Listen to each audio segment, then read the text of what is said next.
Well, after some technical difficulties, I think we do have with us now Guillaume Long, who is a senior policy analyst at the Center for Economic and Policy Research, also the former Foreign Minister of Ecuador. Mr. Long, thank you so much for being with us here on the show. No, thank you for having me on the show, and I'm sorry for the technical difficulties, but I'm finally with you. Yeah, no worries at all. This is the world we live in. We're honored to have you here. Ecuador, obviously in the midst of a serious uprising national strike happening now, I think 18 days so far. I mean, maybe just quickly to start, give us a sense of why this uprising, sort of kicked off in the way it did. Well, it's a series of long-term and short-term factors as usual. It's primarily an indigenous uprising. This is an important factor. So the indigenous group in Ecuador, led by the CONAIE, which is one of the largest indigenous organizations in Latin America, which has a long history of uprisings going back to the early 90s, primarily uprisings against neoliberalism, right? And they actually call it that, and that's what the main cause is, to fight neoliberalism. All the way back to the 1990s being the largest cause. And the last few years we've seen a number of uprisings, particularly two large ones. This one, which is probably the longest we've had in many years, 18 days, 19 days is really long. You're talking about indigenous communities coming down from the highlands up in the mountains at 3,000, 4,000, 5,000 meters altitude and coming down into the cities to occupy public space, parks, roads, wherever they can set camp and protest for 18 days, often struggling in terms of logistics, food, access to water, all these kinds of things. So they're very complex operations, and they're very impressive to see. But I was saying this is the biggest one in a few years, but there was one in 2019 also motivated by very similar demands. Basically, the return of neoliberalism, the rise of the cost of living, privatization of key sectors of the state. The indigenous movement also has a long history of protesting sort of extractivist activities on their territories, such as mining, oil extractions. There are a number of reasons, and in this particular protest, there are 10 specific demands that the indigenous movements have made to the government of Guillermo Lasso. I'm curious if we can, of course, go back to Ecuador specifically. I just want to kind of, broaden out for a bit. There's so much happening across the region with the sort of rise of movements gaining power, particularly movements on the left, especially people actually winning, in Colombia, for example, but all across the region, Bolivia overthrowing, the fascist coup government last year. People are calling it like a second pink tide. And I'm curious if you think there's perhaps a connection here in terms of just this kind of like, movement spread or sentiment spread, inspiration spreads. Do you see a little bit of that happening at all? Or am I just maybe being a little too optimistic and I'm seeing the region? No, I think you're absolutely right. It's certainly happening in Latin America. I don't know whether we can call it a pink tide 2.0 yet, but there's something happening. Let's not forget that roughly from 2014, 2015 onwards, depending what country you look at, what region you look at in Latin America, but for 5, 6, 7 years, you had a return of the right, of conservatives with a very aggressive neoliberal program. As if they hadn't learned any lessons from the first decade and a half of Latin American politics, what we often call the pink tide, and they came back in power with, sort of riding on the wave of the commodities decline, and also some political fatigue after some left-wing governments having been in power for 10 years or whatever. It was inevitable that you were going to get some political fatigue. So the right comes back in, depending on the country, 2015, 2016, 2017. And instead of sort of moving towards the center and saying, right, people are not, I've just had 10, 15 years of something that looks like, depending on what the country you're looking at, it looks like a welfare state, social policies, more equality, less poverty. Let's do something going, which is a little bit more, democratic and a little bit more friendly towards the poorer sectors of society, they came in with an extremely aggressive adjustment program, accompanied by the old recipes of the IMF, a sort of Washington Consensus 2.0. And this has had an impact.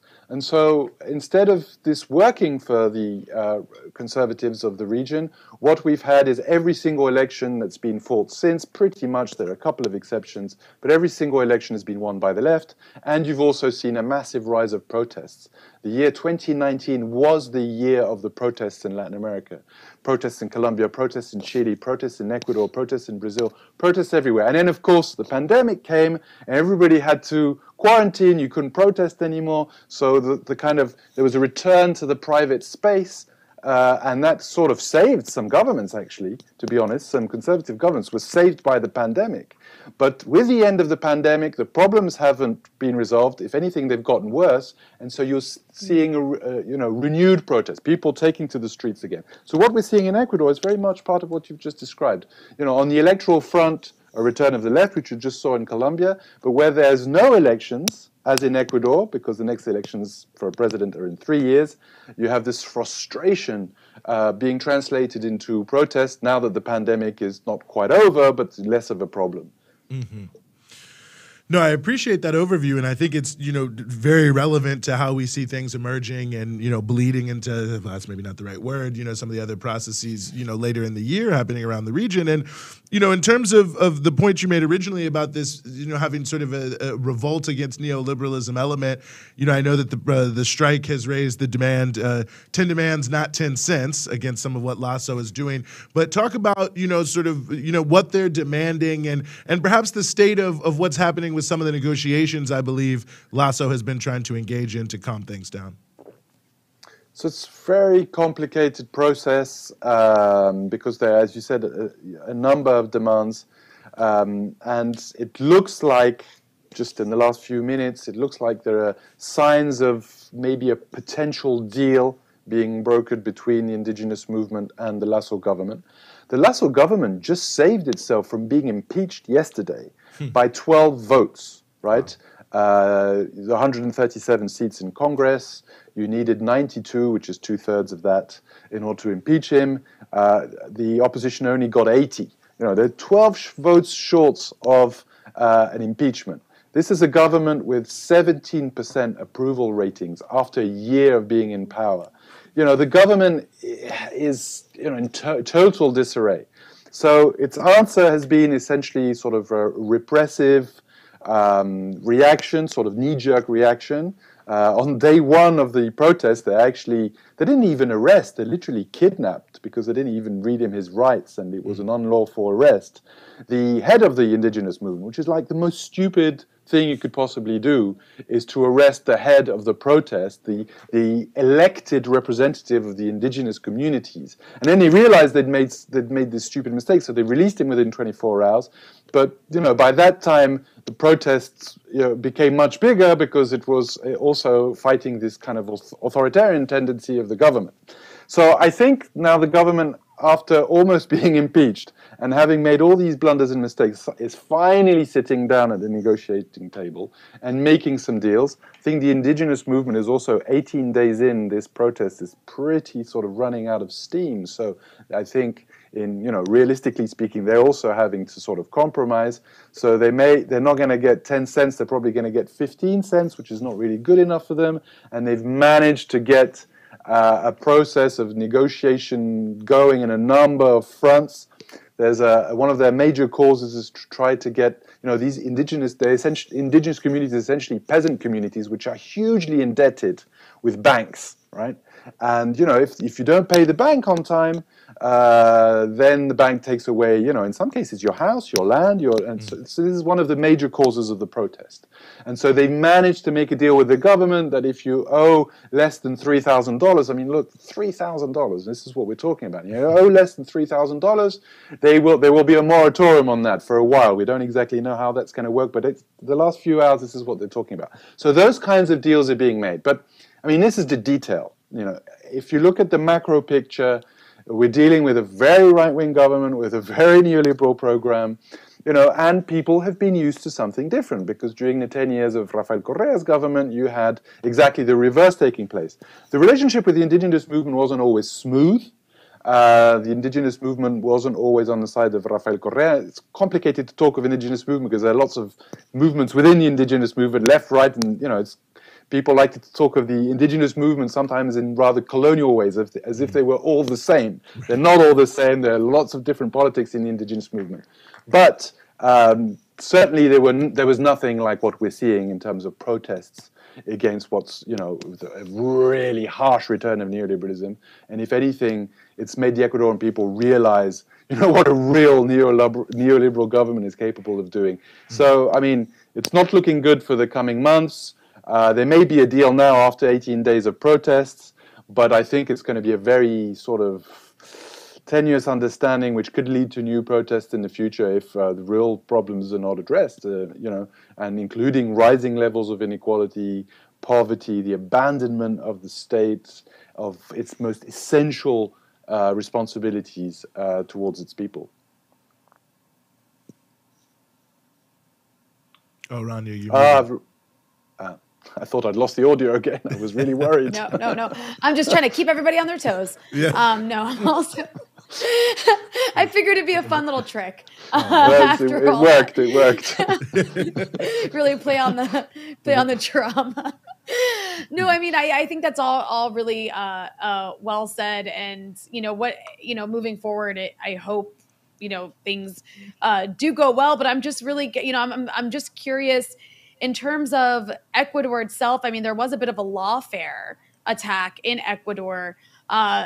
Can you talk a little bit about that? Because that happened across the region. Not everything was like a Bolivia-style coup to sort of unseat those who had pushed for left-wing or maybe, even social democratic style reforms.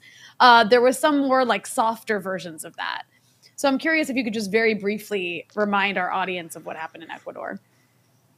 Yeah, I think that's very true. I mean, the return to the right in 2015, 2016, 2017 in Latin America, which is now being reversed, and I think there's going to be a really strong game changer in October when Lula wins the elections in Brazil, because obviously Brazil is a major player geopolitically in the region. And Colombia is also a major game changer because it's associated in everybody's psyche as the US's biggest ally in the region historically, right? So the fact that the Colombia turn to the left is like everybody's flabbergasted in Latin America on the left and on the right is like, what just happened here? This was impossible.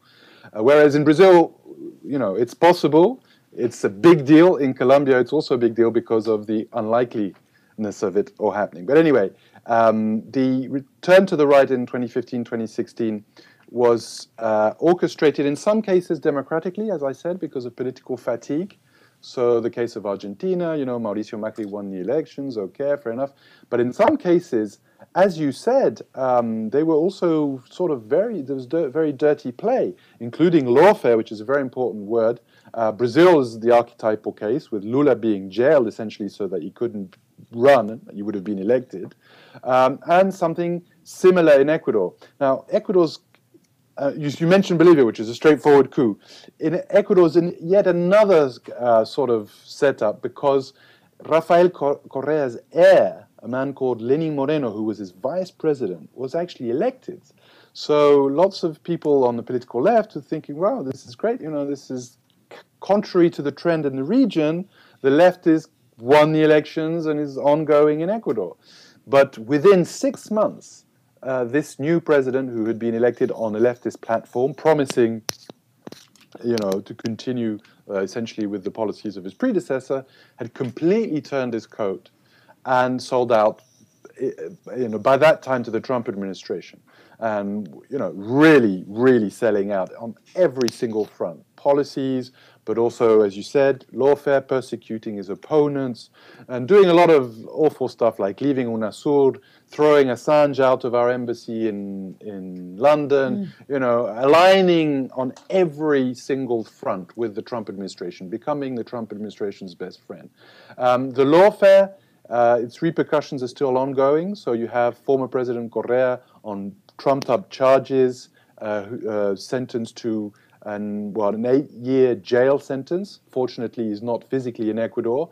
And Interpol has actually said that these are politically motivated charges, so Interpol has refused to arrest him. And now Belgium is not exactly a leftist, regime defending revolutionaries worldwide, has granted Rafael Correa political asylum based on the politicization of Ecuadorian justice. So Correa's safe, he's fine. I mean, it's obviously terrible personally for him not to be able to travel to his home country, but the real repercussion, the real consequence of this is that obviously he's out of the picture, he can't campaign in Ecuador, he can't do politics in Ecuador, he's obviously a historic leader, and that's their way of making sure that the left doesn't come back. Last year, Correa's kind of candidate, Andrés Arauz, who had been one of his ministers during the Correa presidency, narrowly lost the presidency. He really won big time in the first round, 33% to Lasso's 19%, but in the second round he was defeated 52 to 48,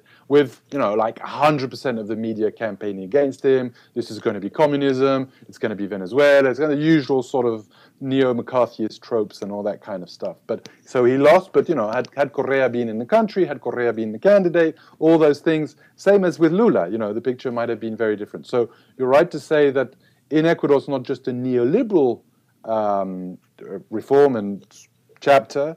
It's kind of what we call neoliberal authoritarianism. There are very strong authoritarian streaks in this return of this Washington Consensus 2.0. Mm-hmm. Well, Guillaume Long, Senior Policy Analyst at Center for Economic and Policy Research, CEPR. Really appreciate you giving us some of your time. I hope everyone goes to CEPR.net, because I know you're writing about this and have written quite a bit about the situation in Ecuador, but appreciate you giving us some of your time here on the Freedom Side. Thank you very much.